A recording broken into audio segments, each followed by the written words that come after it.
안녕하세요. 자, 오늘은 식물의 호흡에 대해서 같이 공부를 해볼 거예요. 자, 물론 광합성까지가 우리 기말고사 시험 범위지만 호흡과 광합성 절대 뗄래야 뗄 수 없는 사이예요. 광합성을 알면요, 사실 호흡은 굉장히 쉽기 때문에 여러분들이 이 부분의 학습이 결손되지 않게 하기 위해서 제가 바로 이어서 학습 진행합니다. 범위 아니라고 지나치지 마시고요. 꼭 호흡, 광합성과 연관지어서 공부해 놓으세요. 자, 식물의 호흡과 그리고 에너지와의 관계. 식물의 호흡이 에너지에 어떤 관계가 있는지 같이 학습을 해볼 거예요. 지난 시간에 오프라인 수업에서 광합성 수업하고요. 우리 부회장 병준이가 저한테 이런 질문을 했어요. 왜 감자를 캤는데 감자에서 싹이 나요? 근데 제가 순간 그 대답을 못 했거든요. 근데 그 이유가 오늘 배우는 호흡에 있더라고요. 자, 여러분도 한번 생각해 보세요. 감자를 캤는데 뿌리가 땅속에 박혀 있지 않은 상태에서 물을 흡수하지 않는 상태에서 광합성을 하지 않는 상태에서 감자가 싹이 나요. 자, 싹을 나게 하는 그 에너지가 무엇인지. 자, 같은 문제점. 자, 콩을 심는 게 아니고 물 속에다가 콩 담궈 놓고 콩나물 자라게 하잖아. 그런데 검은 봉지로 빛이 들어가지 않게 가렸는데도, 즉 광합성이 못하는데도 잘 자라네. 우린 마치 광합성이 식물의 생장, 식물을 자라게 한다라고 생각했는데 빛이 없어, 광합성을 못해. 그런데도 콩에서 콩나물이 자랐다는 거예요. 자, 콩은 싹을 틔우고 자라는데 필요한 에너지가 당연히 필요하겠죠. 우리도 키가 크기 위해서 고기를 많이 먹어요. 콩나물을 많이 먹어요. 두부를 많이 먹어요. 우리도 성장하기 위해서 뭔가를 먹고 그를 통해 에너지를 만들어내는 것처럼 바로 이런 콩, 감자, 식물들도요, 자라기 위해서 에너지가 필요하대요. 자, 그렇다면 그 에너지는 어떻게 얻을지 오늘 여러분들이 생각해 봐야 할 과제입니다. 오늘 제가 호흡 같이 공부하자고 했어요. 여러분들한테 주어진 과제. 콩이 빛이 없는데도 어떻게 싹을 틔우는지, 그 싹을 틔우게 하는 에너지는 어디에서 얻는지에 대해서 같이 학습을 할 거예요. 자, 학습해야 될 첫 번째 개념은요, 바로 호흡입니다. 자, 생물의 세포 안에서 양분을 분해하여 에너지를 얻는 과정이래. 양분 어디에서 얻어요? 어떻게 얻어요? 네, 그렇죠. 우리 양분은 광합성을 통해서 얻는다라고 지난 시간까지 같이 학습을 했죠. 광합성이라고 하는 건 물이 이산화탄소와 만나서 반응을 해 빛이 있는 상태에서 양분과 산소를 얻는 과정을 우리는 광합성이라고 했습니다. 이때 양분은 포도당의 형태로 만들어졌다가 녹말의 형태로 저장된다라고 했어요. 자, 어쨌거나 그 저장된 양분을 이번에는 분해한대요. 광합성을 통해서 합성했어. 새로 만들었어. 근데 걔를 다시 분해하면서 그 과정에서 나오는 에너지를 사용하는 거죠. 자, 호흡이라는 거는요, 여러분이 이제 학습하다 보면 알겠지만 얘는 CO2를 내보내는 과정이에요. 그런데 이 CO2의 포인트를 맞추지 말고 에너지를 얻기 위한 과정이다라고 생각하시면 될 것 같고요. 자, 호흡이 일어나는 장소는 광합성하고는 조금 달라요. 우리 광합성 같은 경우는 어디에서 일어났어? 식물 세포 내에 엽록체에서 일어났어. 그런데 호흡은요, 식물 세포 전체에서 일어납니다. 그리고요, 언제나 밤낮 상관없이 햇빛이 없어도 호흡은 항상 일어나요. 그게 광합성과의 차이점이죠. 네, 기억해 두시고, 자, 식물의 호흡을 통해서 이산화탄소가 나오는지 확인하는 실험이에요. 자, 수조를 2개 준비해서 1개의 수조에는 식물을 심은 화분을 넣고요. 그리고 나머지 1개에는 석회수만 넣을 거예요. 이따가 그림 보시면 알겠지만, 자, 우리 석회수가 어떤 역할을 하냐면 바로 CO2, 이산화탄소를 만났을 때 뿌옇게 흐려진대요. 자, 호흡을 통해서 이산화탄소가 나올 거라고 이야기했습니다. 그래서 이산화탄소가 진짜 나오는지 확인하는 실험이고요. 이산화탄소가 나온다면 석회수가 뿌옇게 흐려지겠죠. 자, 수조 윗부분은요, 랩으로 감싸서 밀봉해요. 왜 그러냐면, 자, 우리가 이 식물의 호흡을 통해서 나오는 CO2만 확인해야 되는데, 여기를 밀봉해 놓지 않으면 공기 중에서 CO2가 석회수로 당연히 들어가겠죠. 이쪽도 마찬가지. 그래서 자연적으로 공기 중에 존재하는 CO2, 이산화탄소에 의해서 석회수가 색이 변하는 걸 차단하기 위해서 이렇게 비닐랩을 씌운 상태에서 식물에서 발생하는 CO2만으로 석회수를 변화시켜 볼 겁니다. 자, 어떻게 나 석회수가 변하냐면요. 우리가 실험을 해볼 수 없으니까, 자, 가 같은 경우는요, 전체적으로 뿌옇게 흐려져요. 자, 나는요, 변화가 없어요. 자, 여기가 흐려졌고 여기가 변화가 없다는 건 가 같은 경우는 누가 만들어졌다라는 걸 의미해요. 그렇지. 바로 CO2가 어딘가에서 만들어졌다라는 걸 의미해요. 반대로 여기서는 CO2가 만들어지지 않았다라는 걸 의미하죠. 자, 차이점은 식물이 있고 없고입니다. 식물에서 호흡을 통해서 CO2가 만들어졌고, 이 CO2가 결국 석회수를 뿌옇게 흐려지게 했죠. 자, 여기에서 여러분 이 전 단계 보시면 어두운 곳에 놓아두자 그랬어요. 광합성을 차단하자라는 얘기죠. 광합성이 없는 조건에서, 즉 호흡만 일어날 때 석회수를 누가 흐리게 만들어주냐, 즉 CO2가 발생한다라는 걸 확인하는 그런 실험입니다. 자, 빛이 없을 때예요. 호흡은 빛이 없을 때도 일어나요. 빛이 있을 때도 일어나고요. 자, 식물의 잎에서 방출된 기체는 무엇인지 여러분들 앞에 실험 결과를 통해서 적어보자 그러면 당연히 이산화탄소다. 이산화탄소가 석회수를 뿌옇게 흐리게 하는데, 석회수가 식물이 있는 경우만 뿌옇게 흐려졌으니까 바로 이산화탄소가 호흡의 결과 방출되는 기체이지 않을까라고 여러분들 생각하시면 되고요. 자, 여기 같이 읽어볼게요. 식물은 호흡을 하여 이산화탄소를 방출한다는 것을 알 수 있다. 이렇게 확인하시면 됩니다. 자, 간단해요. 호흡은 에너지를 얻는 과정이에요.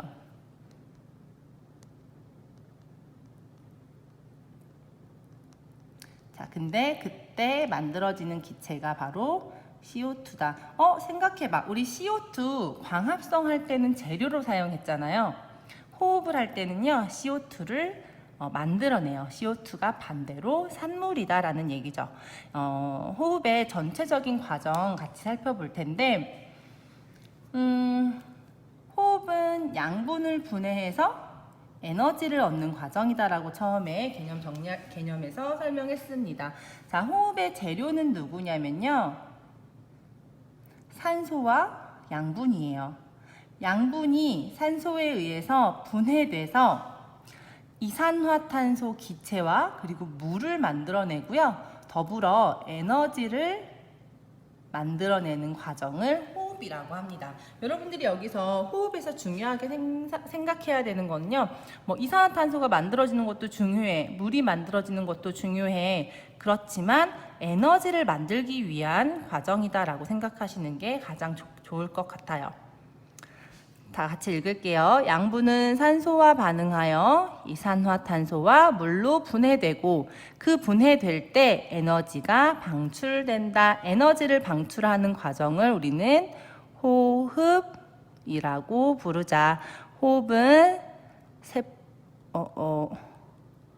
세포 전체에서 일어나고 밤낮 상관없이 항상 일어난다라는 거 기억하세요. 자, 식물의 호흡과 에너지 이렇게 같이 정리하겠습니다. 식물의 호흡은요, 뿌리, 줄기, 잎 등을 구성하는, 자, 여기 중요한 거, 모든 세포에서 일어나요. 광합성은 어디에서 일어나지? 엽록체가 있는 세포에서만 일어나지만 식물의 호흡은 모든 세포에서 일어난다라는 차이점 기억하시고, 자, 식물은 호흡을 통해 얻은 에너지를 사용해서, 자, 이게 처음에 콩나물이 왜 어두운 곳에서 자라는지, 감자가 왜 싹이 나는지에 대한 그 의문에 대한 대답이에요. 자, 에너지를 사용해서 생명 활동을 한다는 거죠. 호흡을 통해서 에너지를 만들어내고 그 에너지를 이용해서 뿌리나 줄기, 잎이 자라기도, 그리고 꽃이 피면서 열매를 맺기도 하는 바로 생장, 생명 활동을 하는데 에너지를 사용한다라는 겁니다. 자, 포인트는 이 문장이에요. 자, 여러분들한테 이제 이 질문을 다시 하면요. 자, 콩이 어두운 곳에서 싹을 틔웠어. 그럼 싹을 틔우고 자라는데 필요한 에너지를 어떻게 얻었지? 라고 물어보면요. 이렇게 얘기하면 되겠죠. 콩에 이미 저장되어 있던 그 양분을 콩 자체에서 분해를 하고요. 어두운 곳에서도 밝은 곳에서도 항상 그 양분을 분해를 하고 있으니까 그 분해하며 만들어진 에너지, 그 에너지가 바로 식물의 생장에 이용됐을 것이다. 그래서 감자에 싹이 나고 콩에서 콩나물이 나고 이런 현상들이 일어날 수 있는 거죠. 네, 호흡은 이렇게 간단하게. 그러면 우리 광합성과 호흡의 전체 과정을 한번 식으로 적어 볼게요. 자, 광합성 같은 경우는 천천히 적자. 재료가 뭐였지? 맞아. 물이랑 기공을 통해서 흡수한 이산화탄소. 얘가 빛을 통해서 빛이 있을 때에만 산소와 그리고 포도당 양분을 생성하는 과정이었고요. 자, 호흡은요. 뭐가 재료였어요? 네, 양분이 재료예요. 양분, 포도당을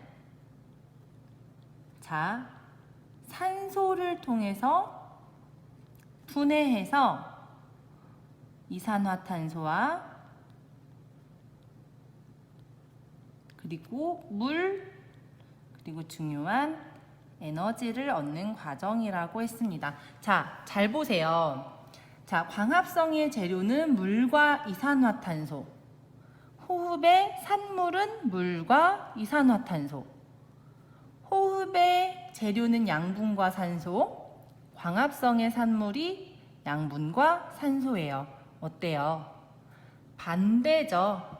자, 물과 이산화탄소로 산소와 포도당을 만드는 광합성의 반대 과정이 바로 호흡인 겁니다. 그래서 여러분들이 사실 광합성만 이해를 했으면요. 호흡은 만들어진 포도당을 산소를 가지고 분해해서 다시 이산화탄소와 물 그리고 에너지를 얻는 과정이다라고 이해하시면 돼요. 자, 에너지는 어디서 왔냐면요. 우리 광합성 할 때 빛에너지 흡수해서 반응하잖아요. 자, 여기는 빛에너지를 받았고 여기는 에너지를 내놓았다라고 또 반대로 생각하시면 되겠죠. 자, 호흡은 광합성의 반대 과정이다. 호흡은 언제나 일어난다. 이렇게 기억하시고요. 자, 이렇게 호흡과 광합성과의 관계 제가 미리 설명했지만 다시 한번 진도 나가겠습니다. 자, 질문 하나 하고 시작할 거예요. 여러분, 낮에는 식물이 공기 중으로 산소를 많이 내보낸데 알고 있어요. 우리 그 산에 가거나 이렇게 막 풀이 많은 온실에 가면 상쾌해, 산소가 많아, 프레시해 라고 얘기할 수 있어요. 자, 그럼 어두운 밤에 이런 온실에 가면, 어두운 밤에 산에 가면 그럼 뭔가 신선함을 느낄 수 있을까요? 자, 낮과 밤에 온실 안에 밀폐됐는데 식물이 많은 이 공간 속에 산소와 이산화탄소의 양은 어떨까라고 한번 생각해 보세요. 어떨까요? 네, 이게 이번 단원에서 여러분들이 생각해야 될 질문입니다. 네, 제가 조금 전에 광합성과 호흡의 관계 설명 미리 했어요. 자, 물과 이산화탄소를 가지고 포도당과 산소를 만드는 과정. 이게 뭐야? 얘가 광합성이고, 자, 광합성으로 만들어진 이 포도당을 산소를 가지고, 자, 이게 지금 과정이에요. 물과 이산화탄소를 분해하는 과정. 그 결과 에너지를 얻는 과정을 바로 호흡이라고 얘기하죠. 자, 보이나요? 자, 여기 써 있네요. 호흡. 자, 이 그림은요, 마치 광합성은 낮에만 일어나고 호흡은 밤에만 일어나는 것처럼 그려놔서 제가 이 그림을 넣을까 말까 했는데요. 호흡은요, 밤에도 일어나고 낮에도 일어나요. 그런데 왜 낮에는 산소가 많이 발생하는 것 같고 밤에는 산소가 발생하지 않는 것처럼 여러분들이 알고 있냐면, 낮 같은 경우는요, 광합성의 양이 호흡의 양보다, 막 글씨가 난리 났어. 호흡 양보다 많습니다. 호흡을 통해서 이산화탄소를 배출하고 있지만 사실 광합성을 통해서 만들어내는 산소의 양이 더 많다라는 얘기예요. 그래서 낮에는 산소가 더 많은 것처럼 느껴지고 CO2가 마치 안 만들어지는 것처럼 느끼지만 사실 나무는요 계속 CO2도 배출하고 있고요. 산소도 배출하고 있어요. 하지만 배출된 CO2를 다시 사용해서 광합성을 하기 때문에 산소가 더 신선함을 느낄 수 있다라는 거죠. 하지만 밤에는 호흡만 일어나죠. 빛이 없는 밤에는요, 광합성이 일어날 수 없어요. 자, 광합성과 호흡의 관계 기억하시고, 자, 광합성과 호흡 표로 간단하게 비교합시다. 포도당을 만드는 과정, 그게 바로 광합성이고요. 포도당을 분해해야 하는 과정, 그를 통해서 에너지를 얻는 과정을 호흡이라고 해요. 빛이 있을 때만 일어나는 게 광합성, 빛이 있어도 상관없이 항상 일어나는 게 호흡이에요. 자, 요거 중요합니다. 자, 이산화탄소를 재료로 사용하여 산소를 방출하고요. 호흡은 반대로 산소를 사용하여 이산화탄소를 방출해요. 자, 요 관계 꼭 기억하시고, 자, 장소만 한 번 더 비교하자. 중요하니까. 자, 광합성은 어디에서 일어나? 엽록체에서 일어나. 호흡은 어디에서 일어나? 세포 전체에서 일어나죠. 자, 요 차이점도 반드시 기억하세요. 기억할 게 많지만 광합성과 호흡 반대 과정이다. 만들어낸 포도당을 분해하면서 에너지를 얻는 게 바로 호흡이다. 그 에너지를 가지고 어디에 이용해? 바로 생명활동에 이용해. 자, 호흡 정리합니다. 자, 기체 출입을요 한번 그림으로 그려볼게요. 교과서에 나와 있는 건데요. 자, 요렇게 이산화탄소가 들어와서 산소를 내보내고, 호흡은 반대로 산소를 가지고 이산화탄소를 내보내는 과정이죠. 자, 밤에는 호흡만 일어나요. 산소를 가지고 이산화탄소를 내보냅니다. 자, 그래서 여러분한테 낮과 밤에 온실 안에 이산화탄소와 산소의 양은 어떨까요? 라고 물으면 뭐라고 대답하면 돼요? 낮에도 호흡을 하고 광합성을 하고 밤에도 호흡을 하고. 자, 낮에는 호흡을 하지만 광합성 양이 더 많으니까,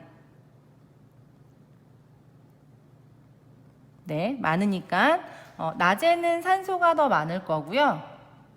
호흡을 하지 않기 때문이 아니라고 얘기하는 거예요. 밤에는 광합성을 하지 않기 때문에 호흡의 결과 만들어지는 이산화탄소의 양이 더 많겠죠. 낮에는 산소의 농도가 많은 이유는 광합성 양이 호흡량보다 많아서, 밤에 이산화탄소의 양이 많은 이유는 광합성을 하지 않아서라고 이야기하시면 돼요. 자, 이렇게 광합성과 호흡과의 관계까지 마무리하고요. 제가 사실 저도 사실 시험 범위가 아니다 보니까 조금 진도를 빠르게 나갔어요. 그래서 여러분들이 한 번씩 시간 될 때 본문 읽어보시면서 정리하시면 이해가 잘 될 거라고 생각합니다. 강의를 길게 하기 조금 미안해서요. 좀 빨리빨리 나갔고요. 모르는 건 이제 오프라인에서 조금 또 질문하시면 될 것 같아요. 자, 마지막 스스로 확인하기, 여기 괄호 채우기만 하고요. 마무리 지을게요. 자, 식물은 빛이 강한 낮에는 뭘 흡수해요? 네, 이산화탄소를 흡수하고, 아이고, 산소를 방출하죠. 빛이 없는 밤에는요, 산소를 흡수하고 이산화탄소를 방출합니다. 자, 빛이 강한 낮에 산소를 호흡을 안 하는 게 아니에요. 광합성 양이 많기 때문이다 라고 여러분들 꼭 기억하세요. 네, 그럼 여기까지 수업 마무리하겠습니다. 자, 오늘 수업 끝. 안녕.